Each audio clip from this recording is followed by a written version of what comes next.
భారత communist party అనుబంధ కార్మిక యూనియన్ ఏఐటీసీ ఆధ్వర్యంలో ఈ నెల 4 నుండి 11వ తేదీ వరకు విశాఖ నగరంలో అసంఘటిత రంగ కార్మికులు తమ డిమాండ్ల సాధన కొరకు ధర్నా కార్యక్రమాలు నిర్వహించనున్నారు. ఈ మేరకు విశాఖలోని నీలం సంజీవరెడ్డి భవనంలో నిర్వహించిన మీడియా సమావేశంలో ధర్నా కార్యాచరణకు సంబంధించిన వివరాలను ఏఐటీసీ విశాఖ జిల్లా సమితి ప్రధాన కార్యదర్శి జిఎస్ అచ్యుతరావు, ఏఐటీసీ జిల్లా అధ్యక్షులు ఎం మన్మథరావులు వివరించారు. ఈ సందర్భంగా వారు మాట్లాడుతూ విశాఖ పారిశ్రామిక నగరంలో లక్షల్లో అసంఘటిత రంగ కార్మికులు వివిధ సంస్థలు పనిచేస్తున్నారన్నారు. వీరికి కనీస వేతనాలు, సెలవులు, పీఎఫ్, ఈఎస్ఐ, గ్రాడ్యుటీ అమలు కావటం లేదన్నారు. యజమానుల దయాదాక్షిణ్యాలపై ఉద్యోగాలు ఆధారపడి ఉన్నాయన్నారు. దీనికి తోడు కేంద్ర రాష్ట్ర ప్రభుత్వాలు అనేక పోరాటాల ద్వారా సాధించుకున్న 44 కార్మిక చట్టాలను రద్దు చేసి 4 లేబర్ కోడ్లను తీసుకురావడం జరిగిందన్నారు.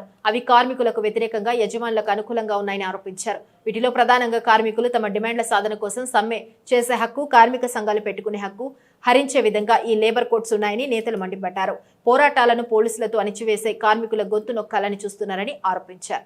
పనిచేస్తే రోజుకి 3,500 ఇస్తే ఈ కాంట్రాక్టరు 600 రూపాయలు ఇస్తున్నాడు. మరి సమాన పనికి సమాన వేతనం సుప్రీంకోర్టు జడ్జిమెంట్ ఏమైంది? రాజ్యాంగం ఇచ్చుకున్న చట్టాలు ఏం చేస్తున్నాయి?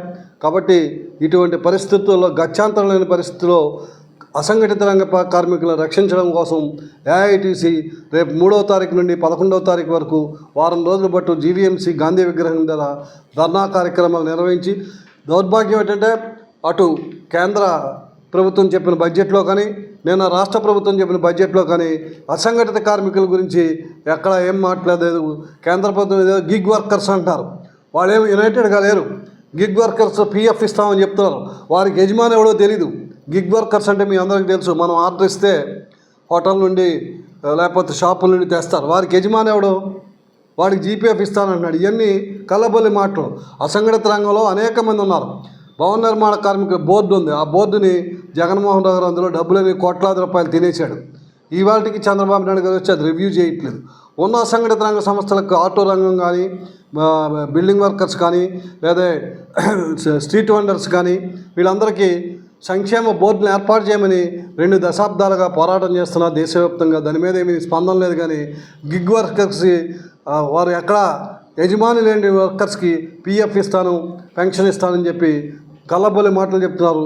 అటు కేంద్ర బడ్జెట్ కానీ, ఇటు రాష్ట్ర బడ్జెట్ కానీ కార్మిక వ్యతిరేక బడ్జెట్ కానీ ఉందని మేమైతే ఖండిస్తున్నాం ఆ బడ్జెట్ని. విశాఖపట్నం పారిశ్రామిక నగరంలో పబ్లిక్ రంగ పరిశ్రమల్లో పనిచేస్తున్న ప్రభుత్వ రంగ ఉద్యోగస్తులు రోజురోజుకి అనేది తగ్గిపోవడంతో పాటు అసంఘటిత రంగ కార్మికుల సంఖ్య అనేది రోజురోజుకి అనేది పెరిగే పరిస్థితి అనేది ఉంది. ఈరోజు కాంట్రాక్ట్ అవుట్సోర్సింగ్ వర్కర్స్ అనేది పేరుతోటే ఈరోజు అనేది ఉద్యోగాలు నియామకం అనేది ఎక్కువగా జరిగే పరిస్థితి అనేది ఉంది. వాళ్ళ తాలూకా సమస్యలు అనేది రోజురోజుకి అనేది విపరీతంగా పెరుగుతూ ఉన్నాయి. యజమానులు విపరీతంగా దోపిడీ అనేది ఈరోజు పెరిగే పరిస్థితి అనేది వర్కర్స్ మీద అనేది ఉన్నది. వాళ్ళకి చట్టాలు అనేది ఏ ఒక్కటి కూడా అమలు చేసే పరిస్థితి అనేది యజమానులు అనేది లేదు. ఎందుకంటే ముఖ్యంగా కనీస వేతనాలు అనేది విశాఖ నగరంలో కానీ, లేకపోతే రాష్ట్ర వ్యాప్తంగా కానీ ఈరోజు కాస్ట్ ఆఫ్ లివింగ్ ఆ పరిస్థితి అనేది దాని ప్రకారంగా ఈరోజు అనేది ఎక్కడా కూడా కనీస వేతనాలు అనేది అమలు చేయటం లేదు. దాని మీద ఏంటంటే ఈరోజు దినదనగండం 100 ఏళ్ళ ఆయుష్లో వాళ్ళ తాలూకు బతుకులు అనేది ఈరోజు అనేది బతికే పరిస్థితి అనేది ఉంది. వాళ్ళ తాలూకా పిల్లల్ని చదివించుకోవాలన్నా సరే, వాళ్ళని వైద్యం అనేది కల్పించుకోవాలన్నా సరే, వాళ్ళకి అనేది బతుకు అనేది వాళ్ళు బతకాలన్నా సరే, వాళ్ళు కూరగాయలు కానీ, బియ్యం కానీ, ఇతర సరుకులు కొనుగోలు చేసుకొని వాళ్ళ కుటుంబాలు ఏడ్చాలన్నా సరే బతకలేని పరిస్థితి అనేది వాళ్ళకి వచ్చే కనీస వేతనాలతో ఉన్నాయి. చాలా దౌర్భాగ్యమైన పరిస్థితులు అసంఘటిత రంగం తాలూకు బతుకులు అనేది ఉన్నాయి. ఎక్కడా కూడా గ్రాడ్యుటీ కూడా అమలు చేయట్లే. విచిత్రం ఏంటంటే దాదాపు సంవత్సరాల తరబడి చాకరీ అనేది చేయించుకున్నారు. 15 సంవత్సరాలు 20 సంవత్సరాలు కూడా ఒకే సంస్థలోనే చాకరీ చేయించుకున్నా సరే వాళ్ళకి లాస్ట్లోని వెళ్ళిపోయినప్పుడు అనేది గ్రాడ్యుటీ సౌకర్యం కూడా కనీసం అనేది అమలు చేయలేని దౌర్భాగ్యమైన పరిస్థితులు అనేది విశాఖ నగరంలోనే ఉన్నాయి. కాంట్రాక్ట్ అవుట్సోర్సింగ్ పరిస్థితి వాళ్ళ తాలూకు బతుకులైతే మరింత దయనీయంగా ఉన్నాయి అనేది. యజమానికి వర్కర్కి మధ్యని ఒక బ్రోకర్ లాగా ఈరోజు అనేది కాంట్రాక్ట్ వ్యవస్థ అనేది ఈరోజు నడిచే పరిస్థితి అనేది ఉంది. రాష్ట్ర వ్యాప్తంగా కూడాను కాంట్రాక్ట్ వ్యవస్థను అనేది రద్దు చేయాలనేసి ఈరోజు అనేది ఏఐటీసీగా ప్రధాన అనేది మేము డిమాండ్ చేస్తూ ఉన్నాం. సుప్రీంకోర్టు ఆదేశానుసారం ఏదైతే ఉన్నదో సమాన పనికి సమాన వేతనం అనేది ఆ విధంగా ఖచ్చితంగా అమలు చేయాలి. దాన్ని కానీ అమలు చేసినట్లయితే ఈ బ్రోకరేజ్ వ్యవస్థ అనేది పూర్తిగా పోతుంది. అందువల్ల ఏంటంటే అటువంటి వ్యవస్థ అనేది పోయి వాళ్ళకి అనేది యజమాని ఏదైతే పే చేస్తున్నారో అంతా కూడాను వీళ్ళకి అనేది కార్మికుడికి చెందాలి.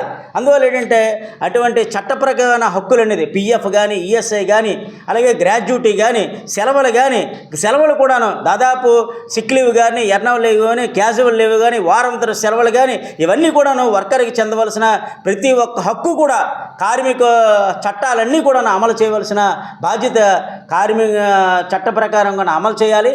ఏవి కూడా అమలు చేయట్లేదు. అందువల్లే అసంఘటిత రంగ కార్మికుల హక్కుల కోసం అనేది ఒక వారం రోజుల పాటు అనేది రాష్ట్ర వ్యాప్తంగా ఒక రకంగా ఆందోళన పోరాటాలు నిర్వహిస్తూనే విశాఖ నగరంలో ప్రధానంగా పారిశ్రామిక నగరంగా విశాఖ నగరం ఉన్నది. దాన్ని బేస్ చేసుకొని మేము ఒక వారం రోజుల పాటు ఆందోళన పోరాటాలకు సిద్ధమనేది అవుతున్నాం ఏఐటీసీగా.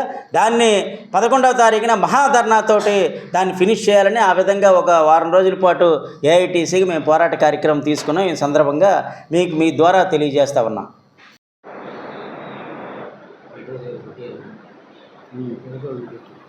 ఫోటో తీసి తర్వాత పెట్టవచ్చు.